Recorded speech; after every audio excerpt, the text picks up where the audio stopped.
Before the recent events which have convulsed the world this week, there's been an 8-year-long conflict in eastern Ukraine, and that meant nearly 3 million people in eastern Ukraine already needed humanitarian assistance before the recent days across both sides of the contact line. And the UN and our humanitarian partners and the Red Cross movement have been responding to that need these many years.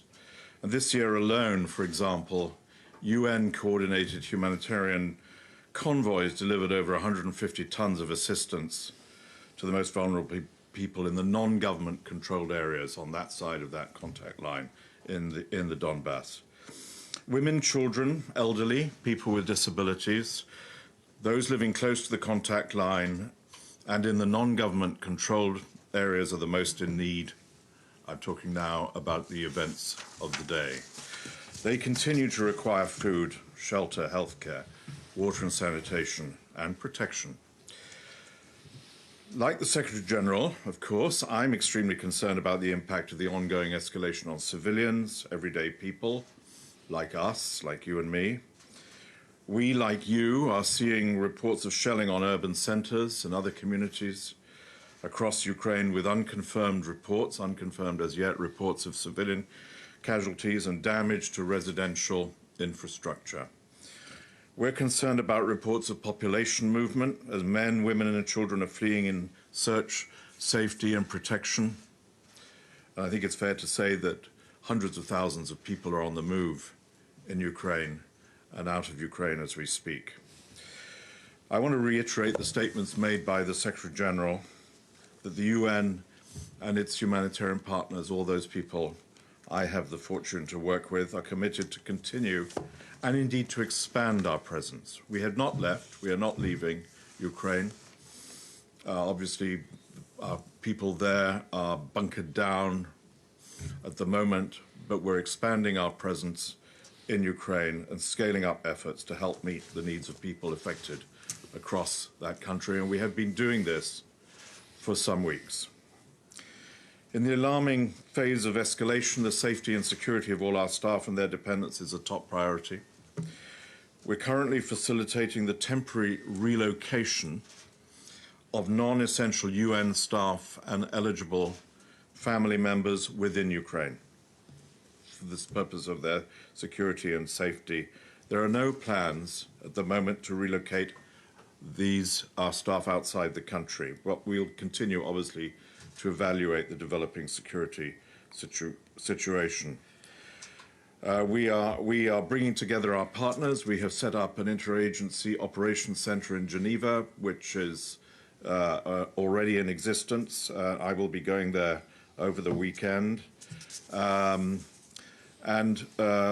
We will be launching an appeal which will bring together the needs for the region outside Ukraine under the leadership of UNHCR, High Commissioner Filippo Grandi, and the needs for people inside Ukraine. And we'll be putting that out within a few days, and we'll launch it indeed in Geneva, as is customary.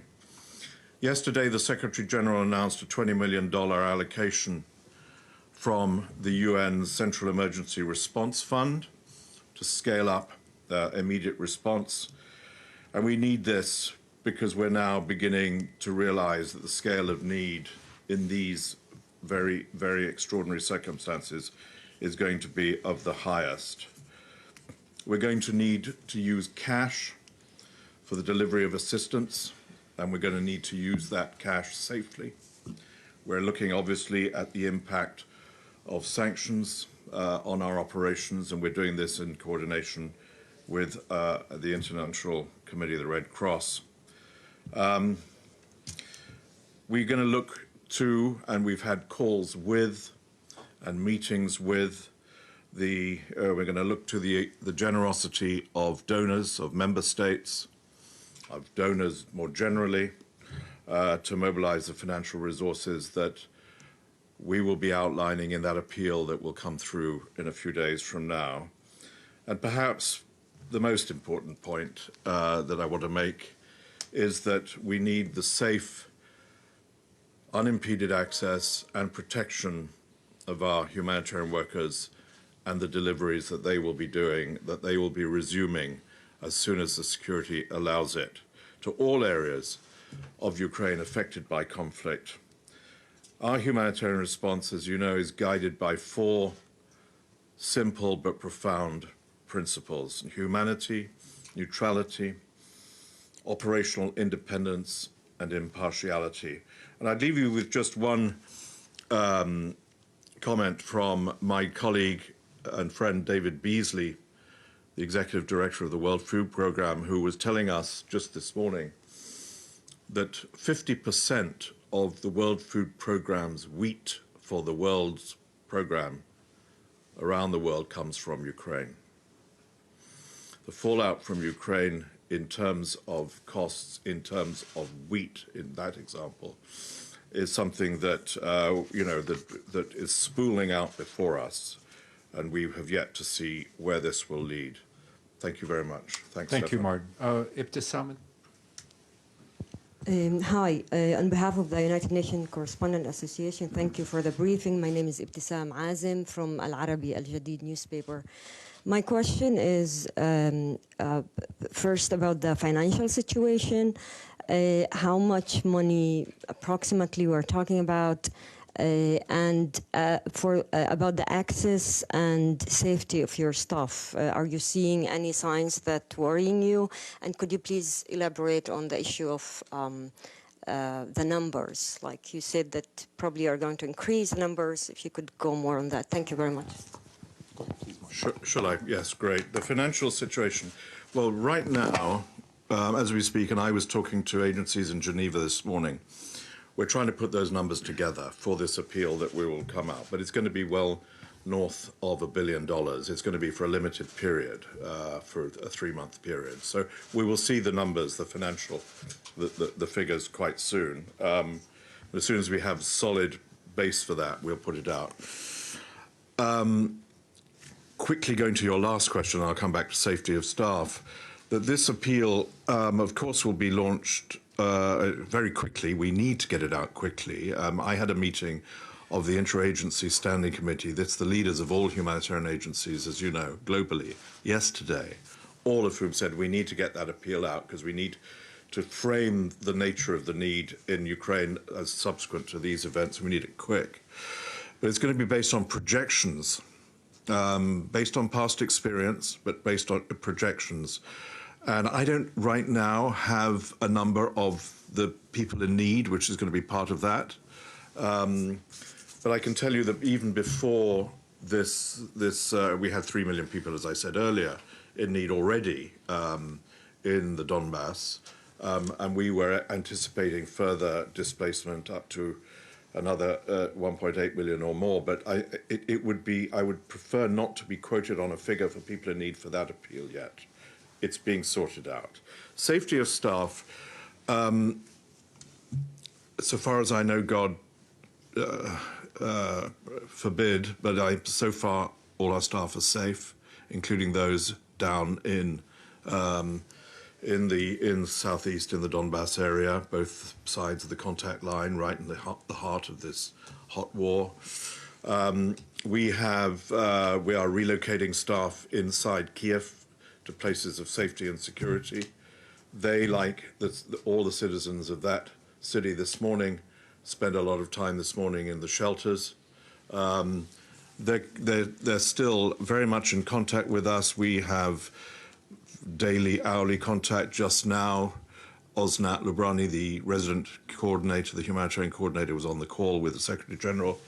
So they're there, but they're keeping safe until the moment that they can get out and start to deliver assistance. But even while keeping safe, they're able to work together with the agencies, and particularly local NGOs, local partners, as we like to call them, who will be the key method of delivery of assistance, because they will know the numbers of people who need help in these coming months.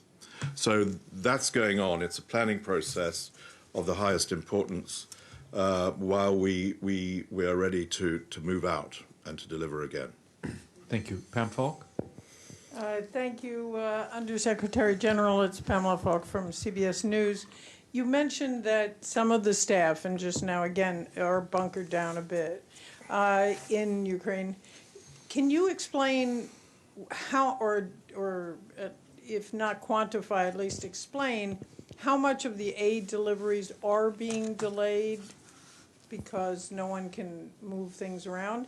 And second, looking at the pictures, looking from colleagues who are there, how much more, even if you can't put numbers on it and it's right in the middle, do you expect? I mean, obviously with the launch of the funding, you have some idea, but do you expect it to grow monumentally because of this? Thank you. The need, that is. Thank you. Sure. On the delay, well, so far it's day 2 of the, this particular situation. So this is not yet a factor. And we don't know, like none of us know, when we're going to get back to make sure those convoys can move, those deliveries can be made. Of course, using cash, which goes directly to beneficiaries, and we, as you know, we've been using that in Yemen, where I spent the last few years, quite extensively. Cash can be delivered by the internet, of course. So you don't need physical movement. So we don't anticipate at the moment any disturbance or delays of humanitarian supplies to those in need. We're watching it very carefully. Yes, we do anticipate very significant increases in numbers. I think, as you know, you've seen the situation much more than I. Just the extent of movement of Ukrainians is enough of a starter question for the increase in need. It's not the only question, because displacement, of course, is going to be a huge issue inside and outside the country. But we also anticipate interruptions of basic services, interruptions of pensions. We have yet to see the consequences of where this particular operation is going. And I mentioned this also in the context of other conflicts and crises, where you, like we did in Afghanistan back in August, September, where you can see pretty clearly some of the outlines of where the situation is going to evolve, but you also do realize as the days and the weeks go by that there are some secondary consequences. And I think the wheat figure is one of those. I think we're going to see an increase in prices.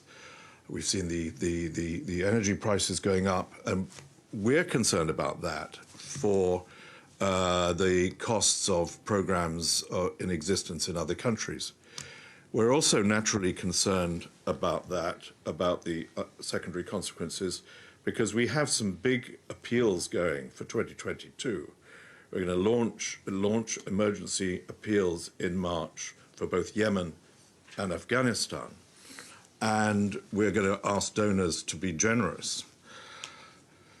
And as you can imagine, in calls that I've been in with some of those key donors, they already are worrying about the impact of what these needs, which are obviously incredibly important and a high priority, are going to have on others.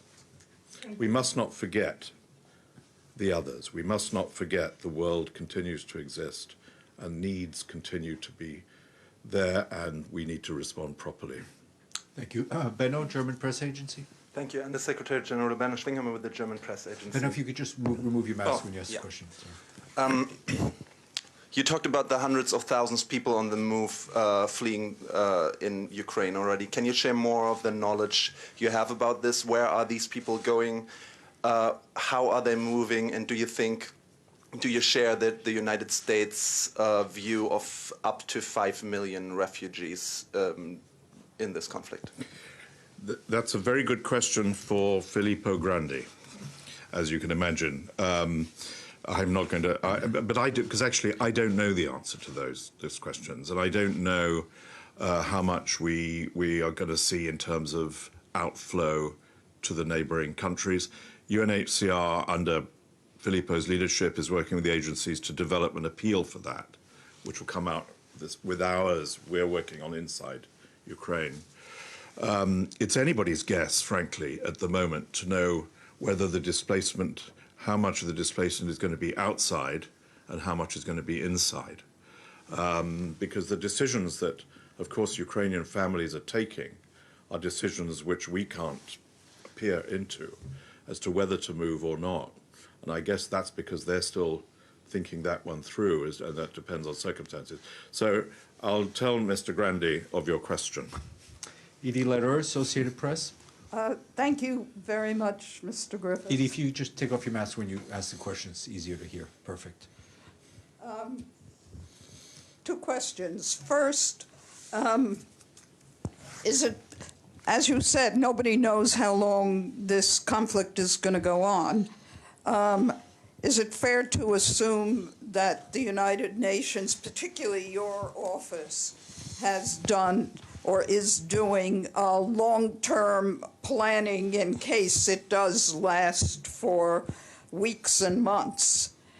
And secondly, in light of the impact particularly on energy prices, which will affect countries like Afghanistan and Yemen, but also donor nations, how concerned are you that this could impact how generous donors can and will be? Good questions, Edie, as usual. On the second one,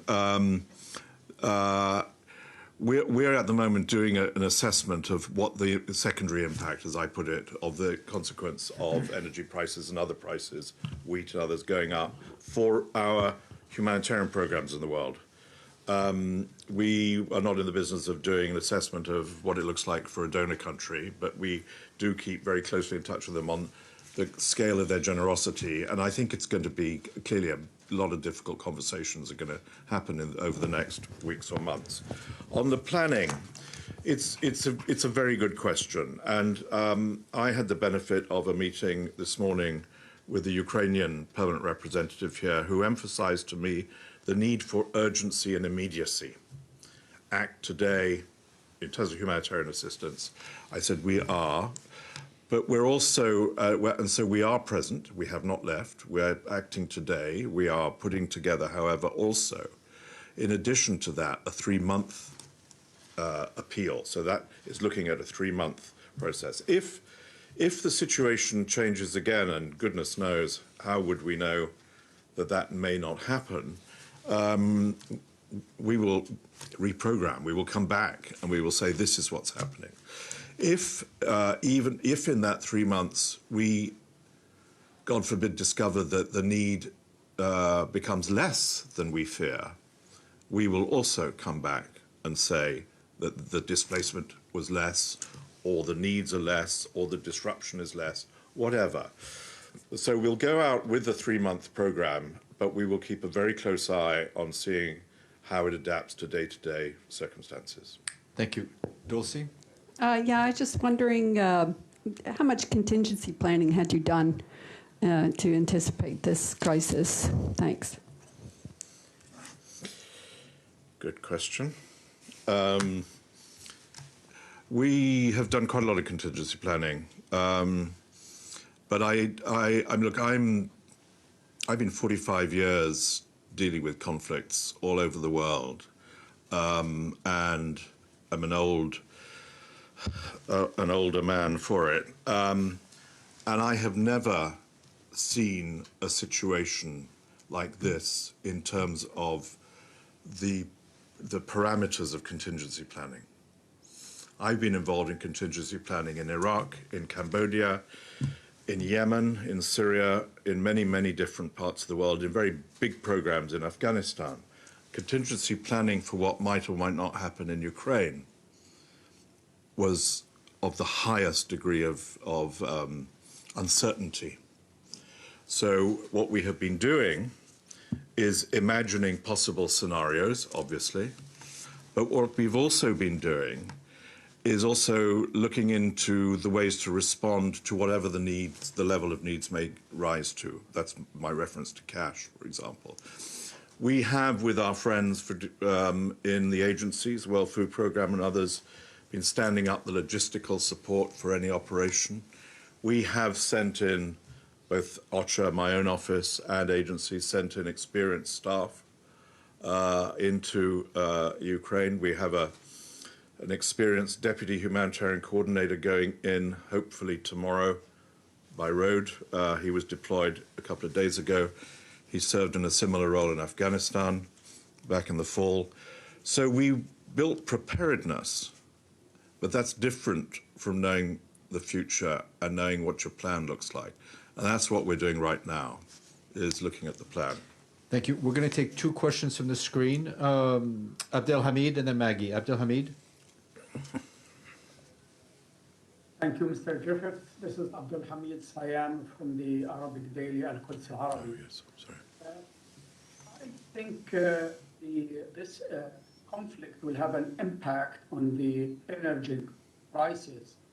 News say that the gas prices went up 6 times and the oil prices went about 37%. That will have devastating effect on the poor countries. They might not meet their demands for their public, so that might be more miseries and more tragedies we would see in the next few months. Are you aware of these developments, and how are you going to deal with it, sir? Well, right now, we're focusing on Ukraine this week and next. We're going to focus on Ukraine, where the crisis is at its highest. As I said earlier, we're looking into the possible consequences of economic shocks, energy prices increasing. I didn't give any figures on those rises, but we're looking into what that might do for our current existing humanitarian response plans for 2022. And as you know, that's already a $41 billion a year set of programs in various different countries.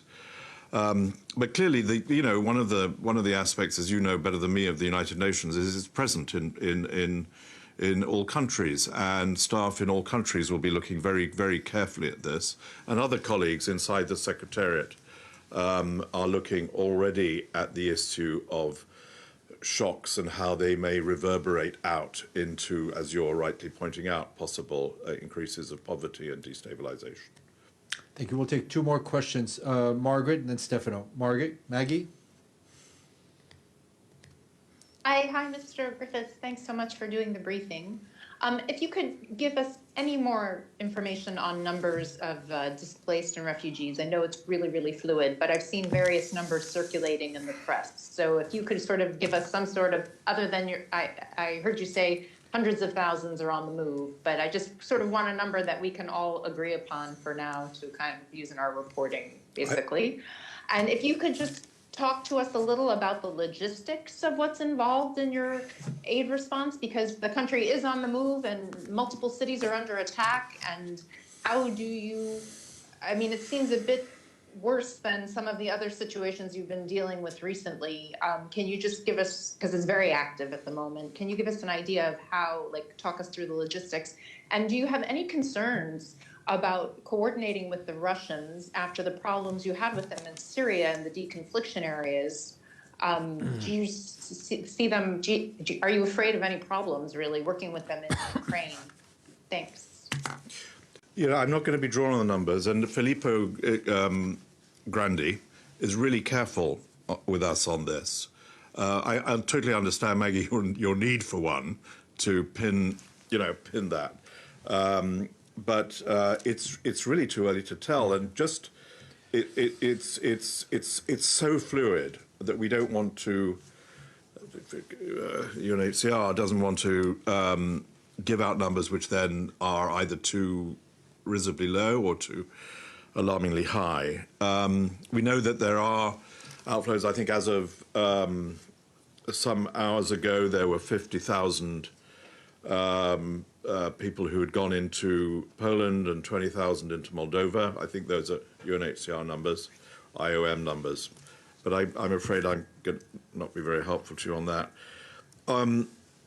How to deliver? I mean, Ukraine is different, obviously, from Afghanistan, Somalia, and so forth.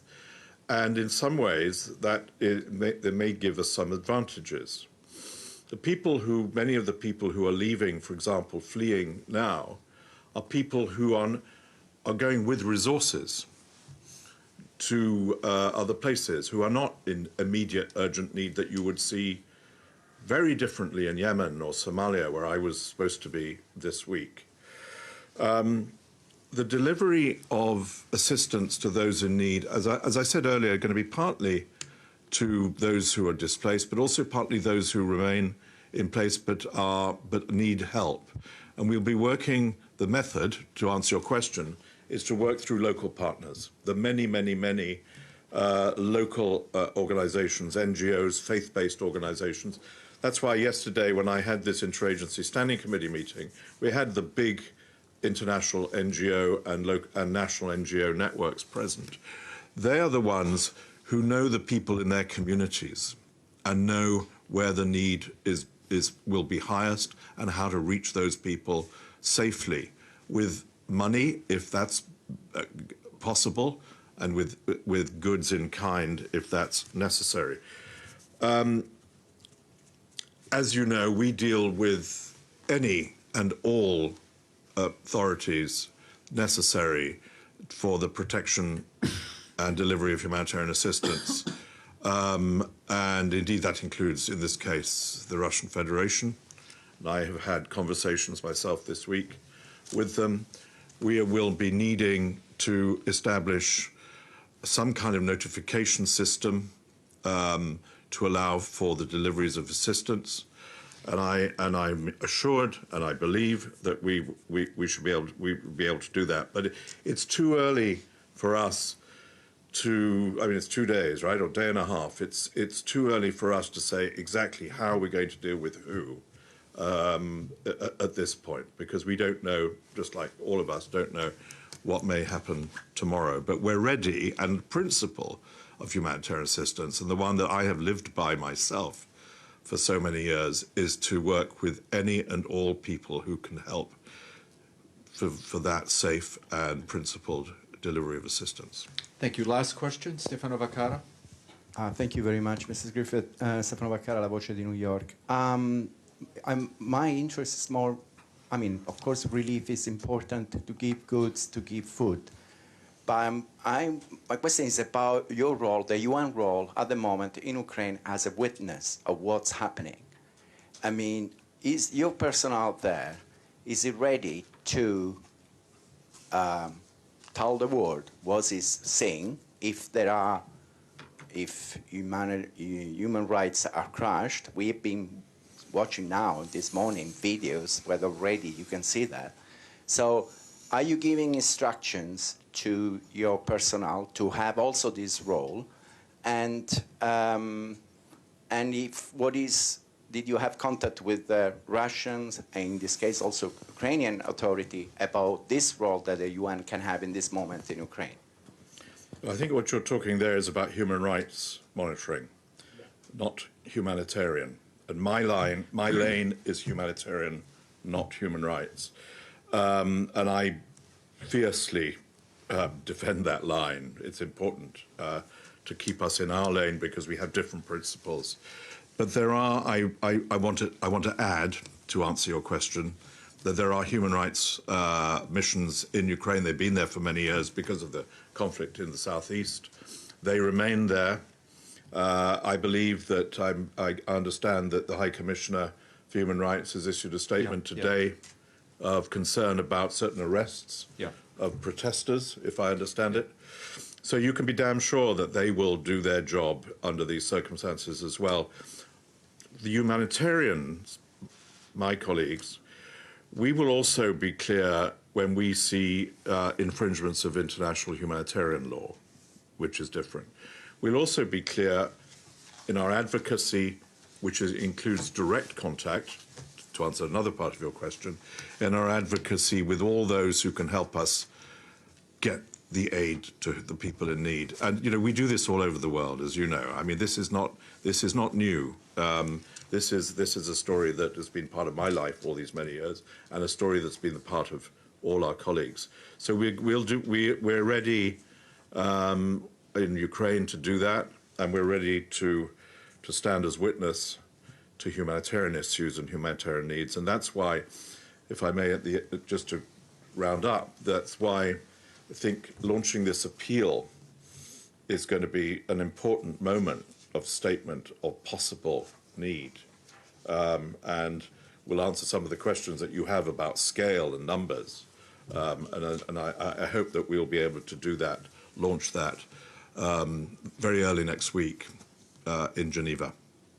Thanks a lot. Great. Martin, thank you very much. I hope to see you soon again for further updates, but thank you for taking the time. Okay. And now I'll go on with the thank you. The rest of the world. Thanks a lot. Thank you. Cheers, Martin. Thank you.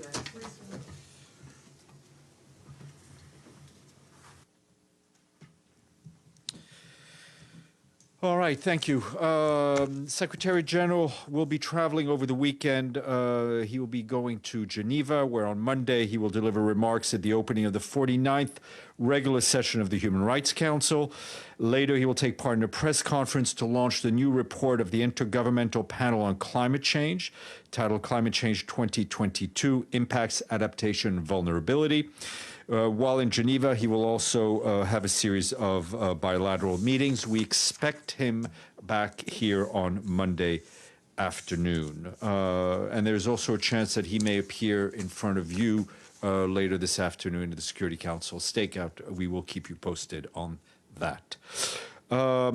Jean-Pierre Lacroix, the head of our peacekeeping operations, is in the Central African Republic today, where he began a 4-day visit.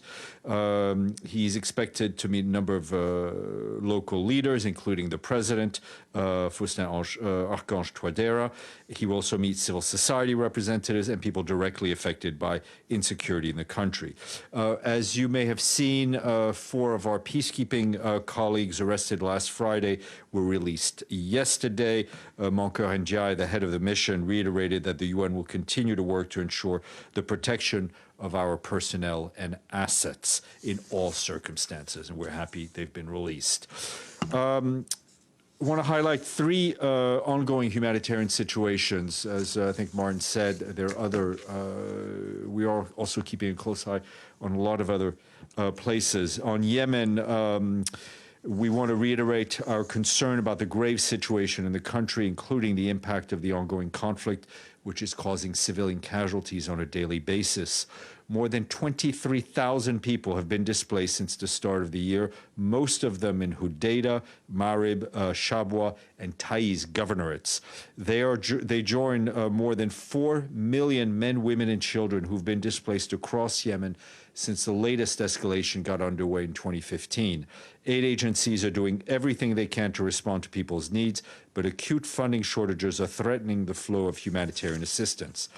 At the start of this year, 2/3 of major UN aid programs had already been forced to reduce or close due to lack of cash. Further cuts are on the horizon if funding is not received. As it is, food rations have already been cut by half for 8 million people. Those people may soon stop receiving food assistance from the UN altogether.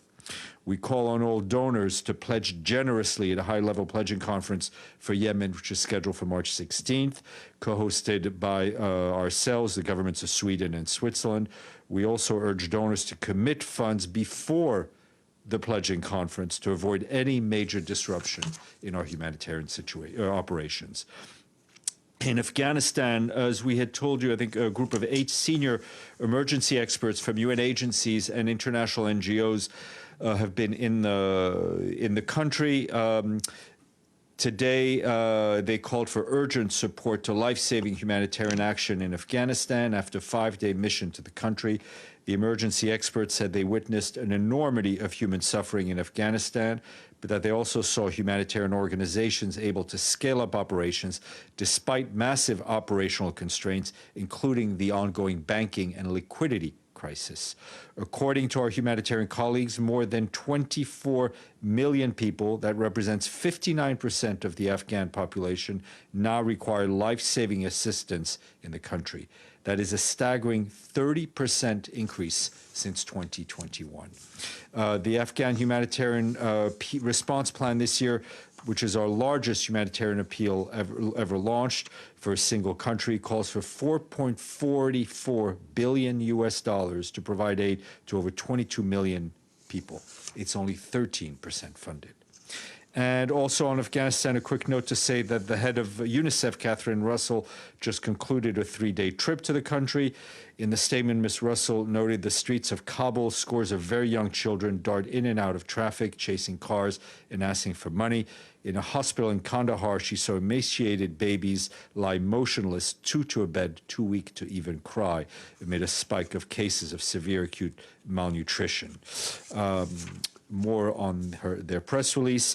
On Ethiopia, the conflict in the Afar region continues to develop displacement. The conflict in the Afar region continues to cause displacement, which worsens humanitarian needs. Regional authorities estimate that hundreds of thousands have been displaced by fighting in recent months, including some 200,000 people living in areas that are hard for humanitarian workers to reach. Humanitarian response is scaling up to accessible areas in Afar, but still remains far too insufficient. Assessments have been found priority needs for food, protection for children, and health. Humanitarian assistance also continues in Amhara region. More than 6.8 million people have received food assistance in the past 2 months, including over 230,000 that have been assisted by ourselves and NGO partners in the past week. Some areas near the boundary with Tigray, however, remain inaccessible for humanitarians. In the Tigray region itself, we, along with our humanitarian partners, are continuing to scale back operations due to lack of supplies, lack of fuel, lack of cash. No relief convoys have reached Tigray since mid-December, and we are now at the end of February. During the past week, we, along with our partners, have managed to airlift some 47 metric tons of medical supplies to Tigray, including antibiotics, medicines for malaria and diabetes. But as you know, airlifts cannot replace truck convoys in terms of volume and cost. However, lack of fuel remains a major setback in Tigray as an obstacle for dispatching supplies to health facilities throughout the region. Just a quick note that you will have seen that Geir Pedersen, our envoy for Syria, briefed the council this morning. He said militarily front lines remain unshifted, but we still see all the signs of an ongoing hot conflict. Any of a number of flashpoints could ignite a broader conflagration, he warned. Mr. Pedersen said we have now set a date for convening the seventh session of the small body of the Syrian-led UN-facilitated Constitutional Committee, and that is March 21st. Joyce Msuya, the Assistant Secretary General for Humanitarian Affairs, also briefed the Security Council on the humanitarian situation in Syria. She said the world is failing the people of Syria. Syria now ranks as one of the world's 10 most food insecure countries, forcing families to pull children out of school or use child marriage as a coping strategy. And a quick COVID update from Vietnam, where our UN team, led by the acting resident coordinator, Rana Flowers, continues to support the authorities in health and socioeconomic response recoveries due to the pandemic. The team and authorities have trained healthcare workers, provided health and nutrition services for pregnant women, mothers, and their children, provided water, sanitation, and hygiene supplies to schools and health centers. The team has also supported the economic recovery of women in micro and small enterprises. Vietnam has achieved the goal of vaccinating 100% of the targeted population, that's people 18 or above. Of all vaccines landing in Vietnam, over 51 million doses were received through the COVAX facility. And just to round up this note, on a happy note, which small country small in size, with a very nice beachfront, has paid its budget dues in full? What continent? There's a lot. Monaco. 52. We thank our friends in Monaco for that payment. Edie. Thank you, Steph. A couple of follow-up questions. On Ukraine, has the Secretary General been speaking to any Russian or Ukrainian officials, and while he is in Geneva, do you expect him to hold any talks on the Russian invasion of I think we have to Ukraine? see who's in Geneva and what we are doing, what the program will be. The actual program will be once he gets there. So we will keep you updated on that. No, well, I think as Mr. Griffiths told you, he spoke to the Ukrainian ambassador. Secretary General had been in touch with Ambassador Nebenzia, I think, a couple of days ago, but nothing new to report. And on Ethiopia, are all of those trucks still waiting to get into Tigray? Yeah, I mean, we haven't had a truck convoy since mid-December. Could you get us a number of how many trucks are waiting Yeah. to get in? Will do. Thanks. Okay. Yes, Lenka. Thank you, Stefan. Follow-up, and just to confirm, the Secretary General spoke with Foreign Minister Lavrov on February 14, but has he spoken to Putin at all within the past months or something? He has not. And one more question, please. Would he like to go to Moscow, or has he requested the meeting? I think, excuse me, as he said, his good officers are available. All the parties involved know that. Benno and then Stefano. Thank you. Did the Secretary General lose trust in Russia after constantly lying about starting a war and then actually doing it? I think the Secretary,